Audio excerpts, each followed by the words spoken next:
எதற்காகவும் விட்டுத்தர மாட்டோம். தமிழ்நாட்டின் உரிமைகளுக்காக ஒன்றுபட்டு போராடுவோம். தமிழ்நாடு போராடும், தமிழ்நாடு வெல்லும். இதுதான் ஒரே இலக்கு. நன்றி. உட்காருங்க.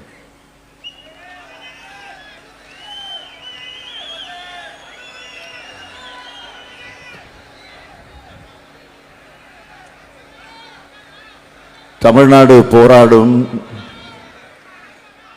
தமிழ்நாடு வெல்லும். ஒன்றிய அரசை கண்டித்து நடைபெறக்கூடிய இந்த மாபெரும் பொதுக்கூட்டத்திற்கு தலைமை பொறுப்பை ஏற்றுள்ள திருவள்ளூர் மத்திய மாவட்ட கழகத்தினுடைய செயலாளர் மாண்புமிகு அமைச்சர் ஆவடி நாசர் அவர்களே, துவக்கத்தில் அனைவரையும் வரவேற்று மகிழ்ந்திருக்கக்கூடிய திருவள்ளூர் மேற்கு மாவட்ட கழகத்தினுடைய செயலாளர் சட்டமன்ற உறுப்பினர் திருத்தணி சந்திரன் அவர்களே, முன்னிலை ஏற்றுள்ள திருவள்ளூர் கிழக்கு மாவட்ட கழகத்தினுடைய பொறுப்பாளர் ரமேஷ் ராஜ் அவர்களே, சட்டமன்ற உறுப்பினர்கள் கிருஷ்ணசாமி அவர்களே, கோவிந்தராஜ் அவர்களே, நிறைவாக நன்றி நல்க இருக்கக்கூடிய திருவள்ளூர் சட்டமன்ற உறுப்பினர் விஜி ராஜேந்திரன் அவர்களே, வருகை தந்திருக்கக்கூடிய மாவட்ட, மாநில,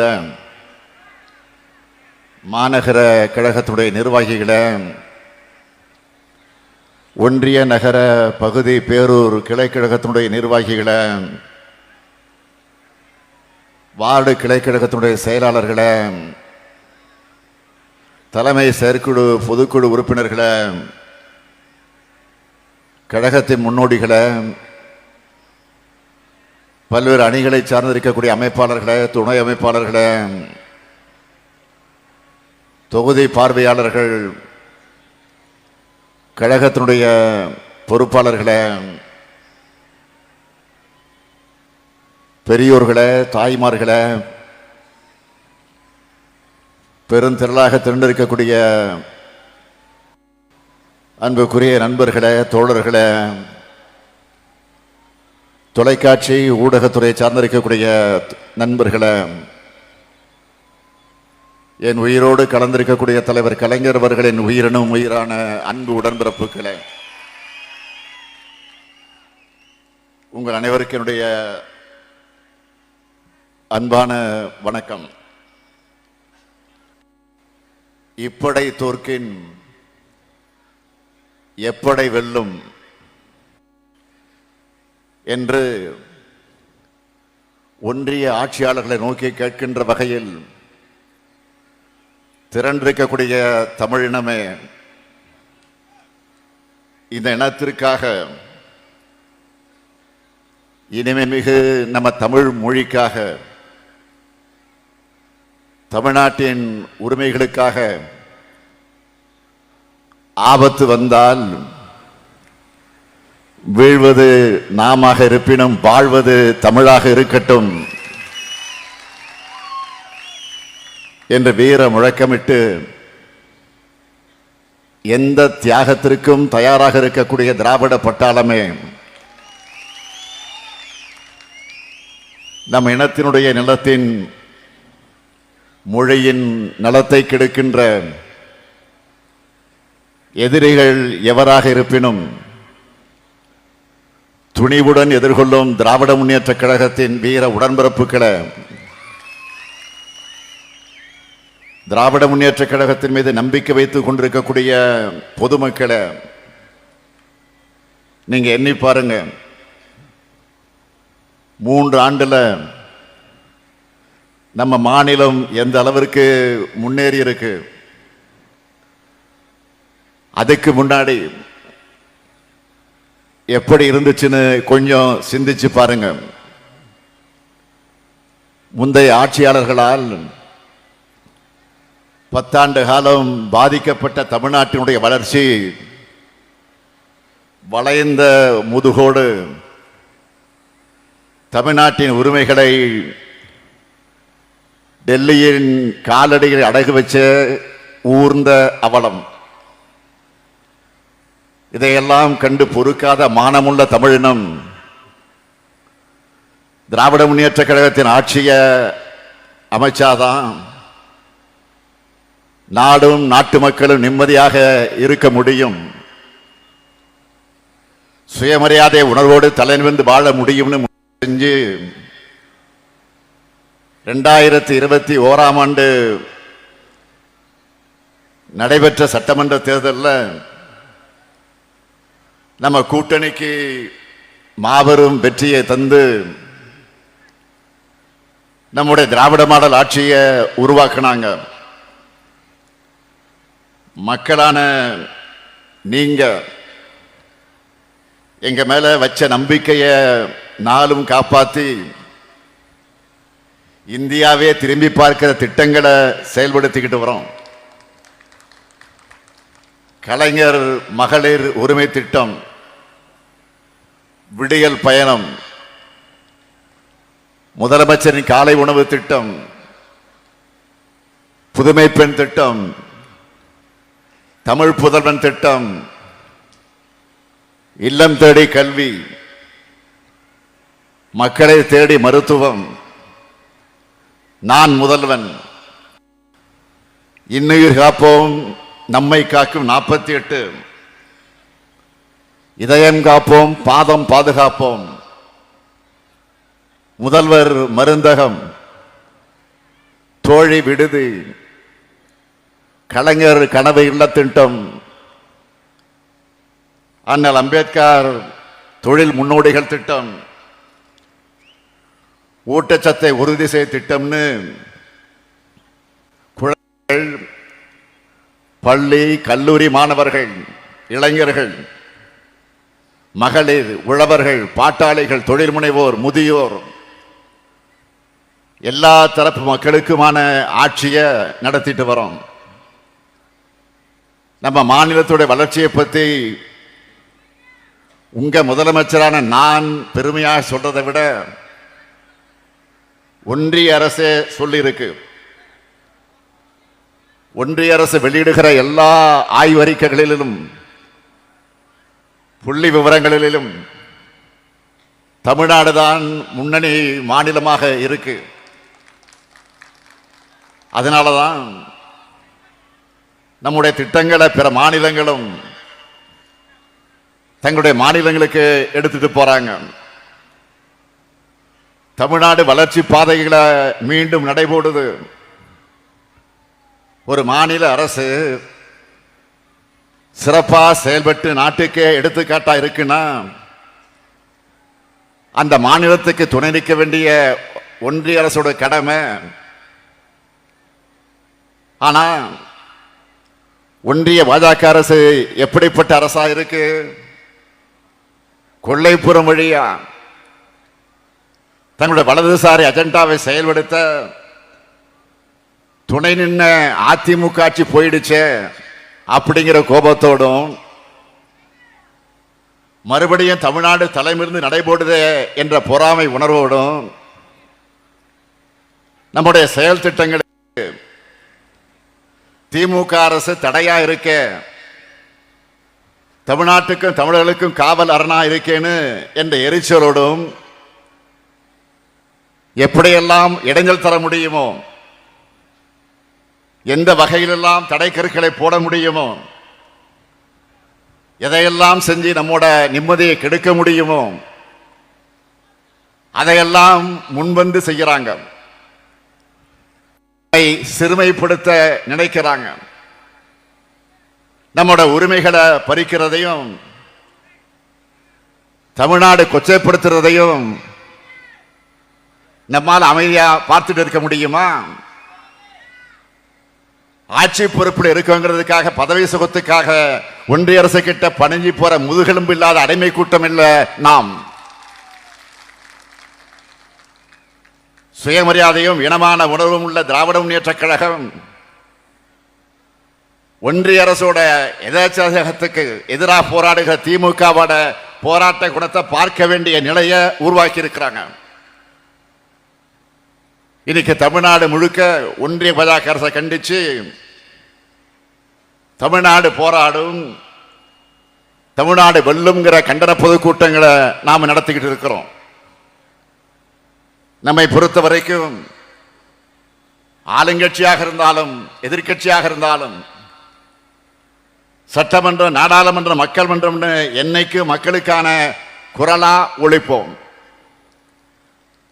வாதாடியும் போராடியும் நம்முடைய உரிமைகளை நிலைநாட்டுவோம். உறுதியேற்றுக் கொள்ளக்கூடிய கூட்டம் தான் இந்த மாபெரும் கூட்டம். நேற்று திடீரென மழை பெஞ்சிச்சு. இந்த கூட்டம் பாதிக்குமா என்ற ஒரு கவலை எல்லாருக்கும் வந்துச்சு, எனக்கு வந்துச்சு. அன்பகம் கலையிடம் தொலைபேசியில் தொடர்பு கொண்டு கேட்டேன். இல்லை இல்லை, எவ்வளவு மழை பெஞ்சாலும் சிறப்பாக கூட்டம் நடைபெறுவதற்கான ஏற்பாடுகளை நம்ம 3 மாவட்ட செயலாளர்களும், அமைச்சர் நாசர், சந்திரன், ரமேஷ் ராஜ், அதே போல தொகுதியினுடைய எம்எல்ஏ விஜிஆர் எல்லாம் முனைப்பா செஞ்சுக்கிட்டு இருக்கிறாங்க. அவங்களுக்கு துணை நிற்கக்கூடிய அனைத்து என்னுடைய வாழ்த்துக்களையும் பாராட்டுக்களையும் இந்த நேரத்தில் நான் தெரிவித்துக் கொள்ள விரும்புகிறேன். இன்றைக்கு மாண்புமிகு பிரதமராக இருக்கக்கூடிய திரு நரேந்திர மோடி அவர்கள் பிரதமர் வேட்பாளராக அறிவிக்கப்பட்ட சமயத்தில் என்ன சொன்னார்? டெல்லியில் இருந்து இந்தியா முழுமைக்கும் திட்டமிடுகிறது என்பது அகற்றப்பட்டு அந்தந்த பகுதியில் இருக்கக்கூடியவர்கள் துணையோடு திட்டமிடுவதுதான் என்னுடைய அணுகுமுறையாக இருக்கும்னு சொன்னார். நான் கேட்கிறேன், மாண்புமிகு பிரதமர் மோடி அவர்களே, ஒரு காலத்தில் குஜராத் மாநிலத்தினுடைய முதலமைச்சராக இருந்த மாண்புமிகு பிரதமர் மோடி அவர்களே, கடந்த 10 ஆண்டு காலத்தில் இங்க சொன்னபடி மாநிலங்கள்கிட்ட நடந்துகிட்டு இருக்கீங்களா? இல்லையே. அதுக்கு மாறா உங்களுடைய செயல்பாடுகளும் உங்கள் அமைச்சரோட அணுகுமுறையும் எப்படி இருக்கு? மாநிலங்களை எப்படி அழிக்கிறது, எப்படி ஒழிக்கிறது, மாநில உரிமைகளை எப்படி பறிக்கிறது, எப்படி சிதைக்கிறதுன்னு சர்வாதிகார எண்ணமா தான் இருக்கு. நான் பிரதமரான மாநிலங்களுக்கு முக்கியத்துவம் தருவேன்னு சொன்னீங்கள, அப்படி மாநிலங்களுக்கு முக்கியத்துவம் கொடுத்து கூட்டாட்சி ஜனநாயகத்துக்கு மதிப்பளிச்சு நீங்க செயல்படுத்தின செயல்கள் என்ன? அதுதான் என்னுடைய கேள்வி. பிரதமராகும் போது நீங்க சொன்னது மறுபடியும் உங்களுக்கு நான் நினைவுபடுத்த விரும்புகிறேன். மாநில அரசுகள் டெல்லிக்கு காவடி தூக்குகிற நிலைமையை மாற்றி பிரதமர் சொல்லுகிறார், பிரதமராக ஆவதற்கு முன்பு சொல்லுகிறார், மாநில அரசுகள் டெல்லிக்கு காவடி தூக்குகிற நிலைமையை மாற்றி அதிகார பகிர்வுக்கு வழிகாட்டுவதுதான் என்னுடைய அணுகுமுறையாக இருக்கும். மாநில முதலமைச்சரா நான் அடைஞ்ச 12 ஆண்டு கால அனுபவத்தோட தேசிய தலைமையை ஏற்கிறதால மாநிலங்களுடைய பிரச்சனையும் எனக்கு தெரியும், ஒன்றிய அரசோட முக்கியத்துவம் எனக்கு புரியும்னு சொன்னீங்களே, சொன்னபடி நடந்துக்கிட்டீங்களா? வரி விதிப்பதில் மாநிலங்களுக்கு உரிமை உண்டா? வரி பகிர்லையாவது மாநிலங்களிடம் நியாயமாக நடந்து கொண்டீர்களா? திட்டங்கள் அறிவிக்கிறது, செயல்படுத்துவது, இதுலையாவது மாநிலங்களை பாரபட்சம் இல்லாமல் நடத்துறீங்களா? இல்லையே. கூட்டாட்சி தத்துவத்தை ஆதரிக்கிற நீங்க அப்படின்னு சொன்னீங்களே, அதுக்கு ஒரு சாட்சியத்தையாவது உங்களால் காட்ட முடியுமா? பிரச்சனை வரும்போது மாநில முதலமைச்சர்கள் அழைச்சு என்னைக்காவது நீங்க பேசியிருக்கீங்களா? ஆலோசனை நடத்தி இருக்கீங்களா? எதுவும் இல்லையே. அது மட்டுமல்ல, இன்னும் சொன்னீங்க, ஒன்றியத்தில் ஆட்சிக்கு வந்த பிறகு மாற்று கட்சிகள் ஆட்சி பொறுப்பில் இருக்கிற மாநில அரசுகளை பழி வாங்க மாட்டேன். எந்த வகையிலும் மாநில அரசுகள் பழிவாங்கப்படாதுன்னு உறுதியளிக்கிறேன். என்னதான் அரசியல் வேறுபாடுகள் இருந்தாலும் ஒன்றிய மாநில உறவு சீர்குலைய இடம் தர மாட்டேன்னு பிரதமர் மோடி அவர்கள் சொன்னார்கள். எதிர்கட்சிகள் ஆளக்கூடிய மாநிலங்களை பழிவாங்கிறது மட்டுமே, பழிவாங்கக்கூடிய அரசியலை மட்டுமே நடத்திக்கிட்டு இருக்கீங்க என்பதற்கு எத்தனை ஆதாரங்களை இப்ப என்னால சொல்ல முடியும். இப்போ கூட எங்களுடைய தமிழ்நாட்டு ஆசிரியர்கள் மற்றும் மாணவர்களுக்கான 2151 கோடி ரூபாய் நிதியை கொடுக்காம பழிவாங்குற அரசியலை தான் நடத்திட்டு இருக்கீங்க. மாண்புமிகு பிரதமர் மோடி அவர்களே, இன்னும் இருக்கு. கடந்த 6/12/2012 அன்று குஜராத் மாநிலத்தினுடைய முதலமைச்சராக இருந்தப்போ சொன்னது ஞாபகம் இருக்கா? குஜராத் மக்கள் 60,000 கோடியை டெல்லிக்கு அனுப்புறாங்க. ஆனா அங்கிருந்து திரும்ப வர்றது மிக குறைவு, மிக மிக குறைவு. குஜராத் என்ன பிச்சைக்காரர்கள் மாநிலம் கேட்டீங்களா? நினைச்சீங்களா? அப்படி கேட்டார. அதே கேள்வி நான் திருப்பி கேட்கிறேன். தமிழ்நாடு என்ன பிச்சைக்கார மாநிலமா? நாங்க உழைச்சி வரிய செலுத்தின படத்துல எங்களுக்கான நிதியை கொடுக்கிறதுல உங்களுக்கு என்ன பிரச்சனை? 43 லட்சம் பள்ளிக்கூடங்களுடைய நலனுக்காக நிதியை விடுவிக்காம மிரட்டுறது நியாயமா? தேசிய கல்விக் கொள்கையை ஏத்துக்கலன்னு தமிழ்நாட்டுக்கு தர வேண்டிய நிதியை தர மறுக்கிறாங்க. உண்மையிலே மக்களுக்கான மாணவர்களுக்கான திட்டமாக இருந்தா நாம அதை ஏன் எதிர்க்க போகிறோம்? எல்லாரையும் கல்விக்குள் அழைச்சிக்கிட்டு வர திட்டமா இருந்தா அதை வரவேற்போமே, வரவேற்று மகிழ்ந்திருப்போமே, மகிழ்ச்சியோடு அதை நிறைவேற்றி இருப்போமே. ஆனா தேசிய கல்விக் கொள்கை அப்படிப்பட்டதான். கல்வியிலிருந்து மக்களை நீக்கம் செய்வதற்கான அத்தனை செயல் திட்டங்களையும் கொண்டதாகத்தான் இந்த கல்விக் கொள்கை இருக்கு. அதனாலதான் எதிர்க்க வேண்டியதாக இருக்கு. தேசிய கல்விக் கொள்கையை நாம ஏன் எதிர்க்கிறோம்னு அதனுடைய வரைவு கொள்கையா வெளிப்படையாகவே கல்வியாளர்கள் அடங்கிய குழுவை அமைச்சு தெளிவான ஆய்வறிக்கையை நாம் வெளியிட்டோம். தேசிய கல்விக் கொள்கை என்பது கல்விக் கொள்கை அல்ல, அது காவிக் கொள்கை. அது இந்தியாவை வளர்க்க உருவாக்கப்பட்ட கல்விக் கொள்கை அல்ல, இந்தியை வளர்க்க கொண்டு வரப்பட்ட காவிக் கொள்கை. இந்த கல்விக் கொள்கை தமிழ்நாட்டோட கல்வி வளர்ச்சியை மொத்தமா அழிச்சு ஒழிச்சுடணும் தான் நாம எதிர்க்கிறோம். சமூக நீதி எனப்படும் இடஒதுக்கீட்ட தேசிய கல்விக் கொள்கை ஏற்கல. பட்டியலின, பழங்குடியின, இதர பிற்படுத்தப்பட்ட மக்களுக்கு தரக்கூடிய உதவித்தொகையை இந்த கொள்கை மறுக்குது. 3, 5 ஆகிய வகுப்புகளை பொது தேர்வு வச்சு வடிகட்ட பார்க்கிறாங்க. 9ஆம் வகுப்பு முதல் 12ஆம் வகுப்பு வரை செமஸ்டர் தேர்வு முறையை கொண்டு வர போறாங்க. அதாவது ஆல் இண்டியா எக்ஸாம் நடத்துற மாதிரி. உங்க மகனோ மகளோ 12ஆம் வகுப்பு முடிச்சுட்டு விரும்பின கல்லூரியில் போய் விரும்பின பாடத்தில் உடனே சேர முடியாது. இப்போ மருத்துவக் கல்லூரியில் சேர நீட் தேர்வு வைக்கிற மாதிரி ஆர்ட்ஸ் காலேஜுக்கும் தேர்வு வச்சு தான் எடுப்பாங்க. அந்த தேர்வையும் கல்லூரி நடத்தாது, தேசிய அளவில் தேர்வு ஏஜென்சி தான் நடத்தும். 10ஆம் வகுப்பு முதல் பட்டப்படிப்பு வரை படிப்பை தொடர விரும்பாத மாணவர்கள் அவங்களாகவே வெளியேறலாம். இப்படி சொல்றத போன்னு விரட்டத்துக்கு சமம். 6ஆம் வகுப்பு முதல் தொழிற்கல்வி என்ற பெயரால குலக்கல்வி திட்டத்தை அறிமுகப்படுத்த போறாங்க. குலத்தொழில ஜாதி தொழில தொடராம படிச்சு முன்னேற நினைக்கிறவங்கள மீண்டும் அதை நோக்கி தள்ள பார்க்கறாங்க.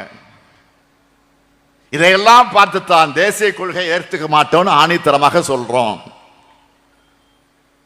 ஆனா இதையெல்லாம் ஏத்துக்கிட்டாதான் தர்மேந்திர பிரதான் என்ன சொல்லுகிறாரு, இதை ஏத்துக்கிட்டு ஆகணும் என்று சொல்லுகிறார்.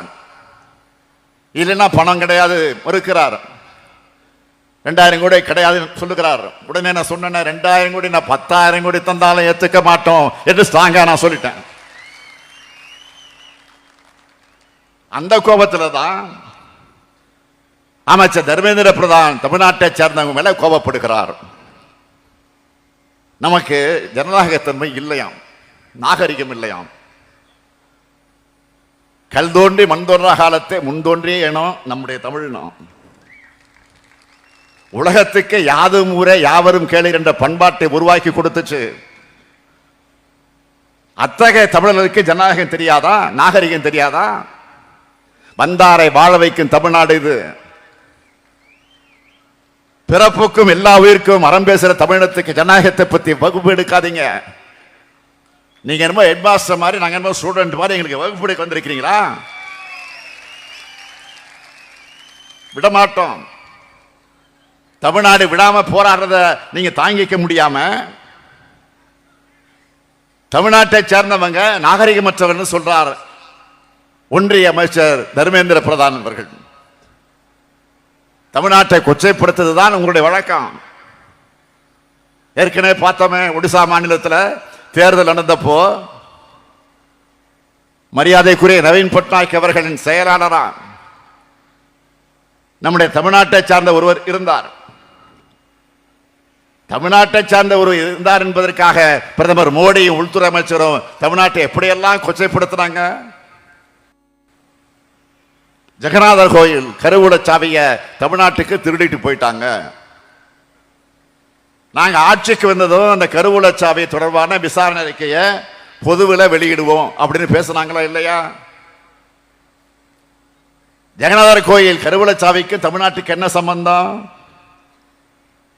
பிரதமர் உள்துறை அமைச்சர் செஞ்சது எவ்வளவு பெரிய அவதூறு. அங்க ஆட்சி மாற்றம் நடந்து பாஜக ஆட்சிக்கு வந்து 5 மாசம் ஆச்சு.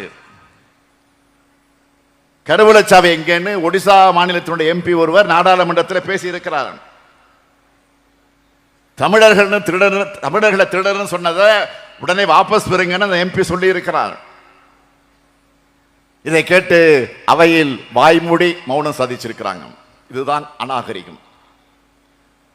அநாகரிகம் பற்றி பேசுகிற தர்மேந்திர பிரதான் அவர்களே, எது நாகரிகம்னு உங்களால் சொல்ல முடியுமா? எந்த மாநிலத்திலிருந்து வரியை வசூல் பண்ணிக்கிட்டு எங்களையே பட்டினி போடுறதுதான் நாகரிகமா? தமிழ் பிடிக்கும், தமிழ் பேச முடியலன்னு சொல்லிக்கிட்ட தமிழுக்கு நிதி ஒதுக்காம சமஸ்கிருதத்துக்கு நிதி ஒதுக்கிறது தான் நாகரிகமா? தாய்மொழிய வலியுறுத்துறோம்னு சொல்லிக்கிட்டு அதை செய்யாம சமஸ்கிருதத்தை இந்தியையும் திணிக்கிறது தான் நாகரிகமா? குஜராத்தில் இயற்கை பேரிடர் வந்தா அன்று மாலையே 10,000 கோடி ரூபாய் ஒதுக்கிறதும், தமிழ்நாட்டில் பேரிடர் நடந்து 2 ஆண்டுகள் ஆன பிறகும் நாங்கள் கேட்டதில் 1 விழுக்காடு நிதி கூட ஒதுக்காம இருக்கிறதா நாகரிகமா? ஒரே ஒரு எய்ம்ஸ் மருத்துவமனையை மட்டும் அறிவிச்சிட்டு 7 வருஷமா அதை கட்டாம ஏமாத்துறது தான் நாகரிகமா? நாகரிகத்தை பத்தி யார் பேசுறது? அநாகரிகத்தின் அடையாளமே நீங்க தான். அநாகரிகத்தை அராஜகமாக பயன்படுத்துறது நீங்க தான். இந்தி ஏத்துக்கலன்னா நிதி தரமாட்டேன்னு சொல்றதை விட அராஜகம் இருக்க முடியுமா? தமிழ்நாட்டை சார்ந்தவங்களை அராஜகவாதிகள் சொன்ன தர்மேந்திர பிரதான் 1/2 மணி நேரத்தில் மன்னிப்பு வச்சுட்டாங்க நம்ம தமிழ்நாட்டு எம்பிக்கள்.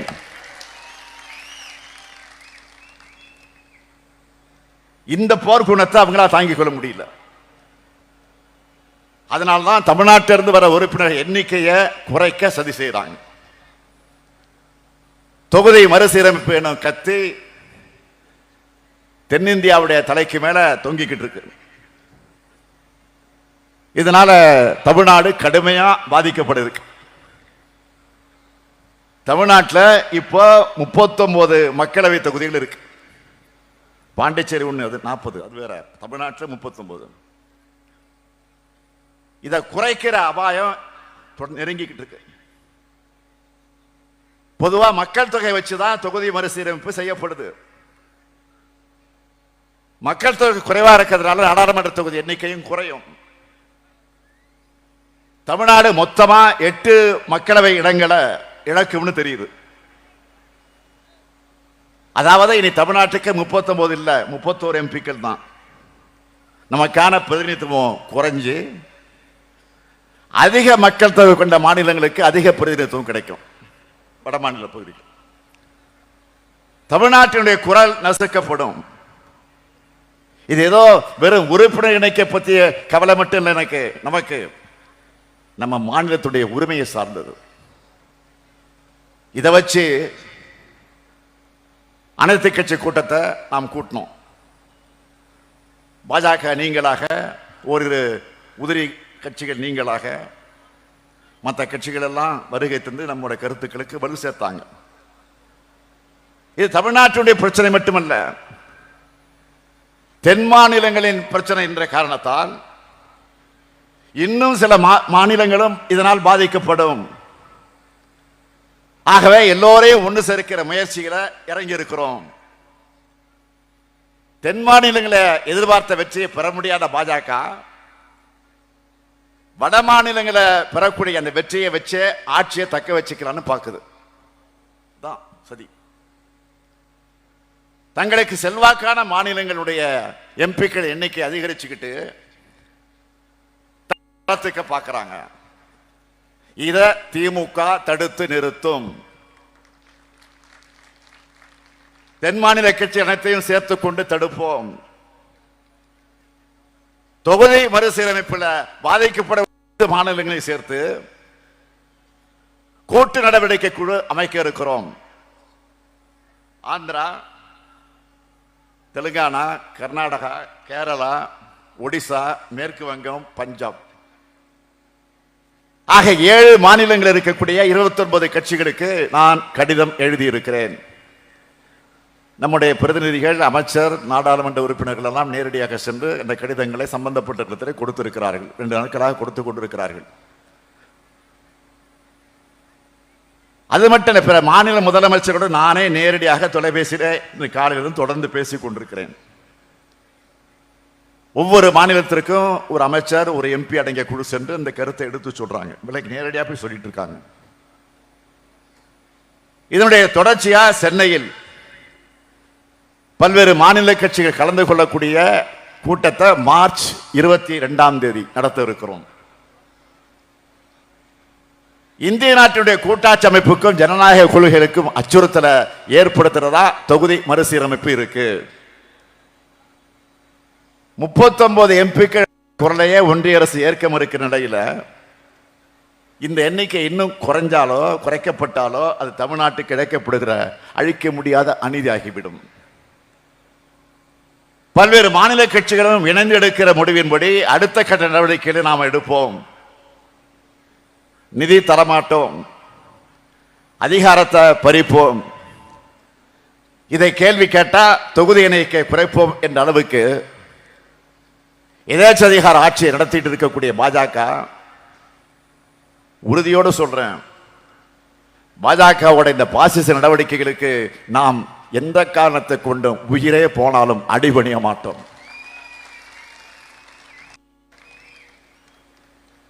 பாஜகவுடைய பாசிச நடவடிக்கைகளுக்கு எதிராக ஒட்டுமொத்தமா இந்தியாவை திரட்டுவோம். பாஜகவின் ஆதிக்கவாதி சாதிய சிந்தனை நம்ம மக்களுடைய சமூக நீதியை மறுக்குது. பாஜகவின் சர்வாதிகார சிந்தனை நம்மளை போன்ற மாநிலங்களோட சுயாட்சி தன்மையை நொறுக்குது. பாஜகவுடைய மதவாத சிந்தனை இந்த நாட்டின் மதச்சார்பற்ற தன்மையை சிதைக்குது. பாஜகவுடைய எதேச்ச எண்ணம் கூட்டாட்சி தத்துவத்தை ஒழிக்க பார்க்குது. இதை இப்ப தடுக்கலைன்னா பிறகு எப்பவுமே தடுக்க முடியாது.